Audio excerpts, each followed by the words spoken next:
যখন আওয়ামী লীগ ক্ষমতা ছিল, এর আগে যারা ক্ষমতা ছিলেন তারা প্রত্যেকেই এরশাদ সাহেবকে নিয়ন্ত্রণ করার জন্য রাজনীতি দেশের সাথে এগিয়ে যেতে না পারে সেই জন্য মামলা মোকদ্দমা দিয়ে তার কন্ট্রোল করার চেষ্টা করেছে, পার্টির মধ্যে ডিভিশন করার চেষ্টা করেছে।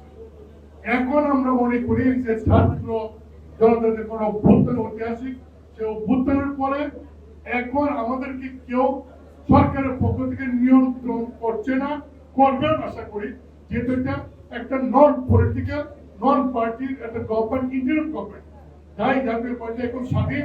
এই স্বাধীন অবস্থায় এই দলকে আমরা সংগঠিত করে আমাদের আজকে সভাপতি বলেছেন যে আমাদের এই দল 9 বছর যে আমরা ক্ষমতা ছিলাম তার যে সুফল, সেই সুফলগুলি এবং আগামীতে এই দেশের মানুষের জন্য, তরুণ সমাজের জন্য কি কি কাজ করব সেই বক্তব্য নিয়ে আমরা জনগণের কাছে যেতে চাই। ওনার উদ্দেশ্য হল কাউন্সিলরদের বলেন ধারণা যেতে না পারে, বেস্টার হিসাবে যেতে না পারে, আমি যেতে না পারি, প্রেসিডেন্ট মেম্বার যেতে না পারে, কিন্তু না, আপনি কাউন্সিল রাখবেন, আমরা কাউন্সিলর না হলেও করতে পারতাম। তো ওনার এই কাজ সম্পূর্ণটা বেআইনি, আমরা এটা মানি না এবং আমরা ওনাকে চেয়ারম্যান হিসাবে এখন মতো মানি না।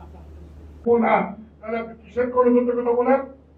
বলেন একটা, করেন আরেকটা, তারপরও আপনাকে আমরা ছাড়বো না। আপনার সাথে আমরা আগামী কাউন্সিল পর্যন্ত থাকবো।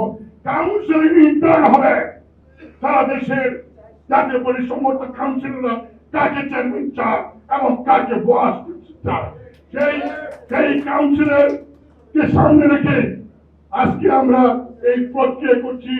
আজকের দিনে যারা জাতীয় পার্টি চলে গিয়েছিলেন এবং অন্যান্য দলের প্রায় 200-300 কর্মী যারা নাকি লেখক বুকার কর্মী, তার সাথে অনুগত তার সহ যাত্রী, তারা আজকে এখানে এসে জাতীয় পার্টিতে একাত্মতা ঘোষণা করার কারণে তাদেরকে আমি দলের পক্ষ থেকে স্বাগত জানিয়ে দলকে সবাইকে নিয়ে ঐক্যবদ্ধ করে বড় করতে চাই।